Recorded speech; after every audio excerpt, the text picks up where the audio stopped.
മുണ്ടക്കൈ ചൂരൽമല ദുരന്തബാധിതരുടെ കണ്ണീരിൽ കുതിർന്ന പ്രതിഷേധം കളക്ട്രേറ്റിന് മുന്നിൽ ആളിപ്പടരുന്നു. നമസ്കാരം, കേരള ഡെയിലി ന്യൂസിലേക്ക് സ്വാഗതം. പുനരധിവാസം വൈകുന്നതിൽ മനം നൊന്ത് ഒരു ജനത തെരുവിലിറങ്ങുമ്പോൾ ജോലി ആവശ്യപ്പെട്ട് മുഖത്ത് കരിതേച്ച് സെക്രട്ടേറിയറ്റിലേക്ക് മാർച്ച് നടത്തി LPST റാങ്ക് ഹോൾഡേഴ്സും പ്രതിഷേധത്തിലാണ്. അതേസമയം 12കാരനെ പീഡിപ്പിച്ച മദ്രസ അധ്യാപകന് കോടതി 30 വർഷം കഠിന തടവ് വിധിച്ചു. രാഷ്ട്രീയത്തിൽ വലിയ മാറ്റങ്ങളാണ്. മുസ്ലിം ലീഗ് 10 സ്ഥാനാർത്ഥികളെ തീരുമാനിച്ചു. ആകെ 27 സീറ്റുകളിൽ അവർ ജനവിധി തേടും. ഇതിനിടെ പത്മകുമാറിനെ ഔദ്യോഗിക വാട്സാപ്പ് ഗ്രൂപ്പിൽ നിന്നും നീക്കി CPIM നടപടിയെടുത്തു.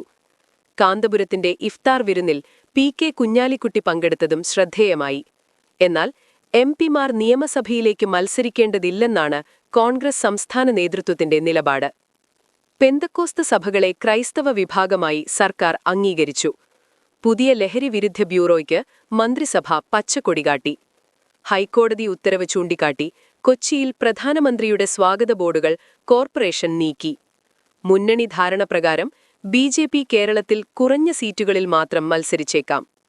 പക്ഷേ കടുത്തുരുത്തിയിലെ കപ്പിക്കാട് ഇപ്പോൾ ഒച്ചുകളുടെ ശല്യം കൊണ്ട് പുറുതിമുട്ടിയിരിക്കുകയാണ്. T. സിദ്ദീഖ് MLAയെ കൂവിയ KSFE റീജിയണൽ മാനേജർക്കെതിരെ KSU പരാതി നൽകി. 2 കിലോമീറ്ററിൽ ഒരു പോസ്റ്റ് ഓഫീസ് മതിയെന്ന തീരുമാനത്താൽ കേരളത്തിൽ നിരവധി ഓഫീസുകൾ പൂട്ടാൻ പോകുന്നു. ഈ ന്യൂസുകളിൽ നിങ്ങൾക്കെന്തു തോന്നി? കമന്റ് ചെയ്യൂ.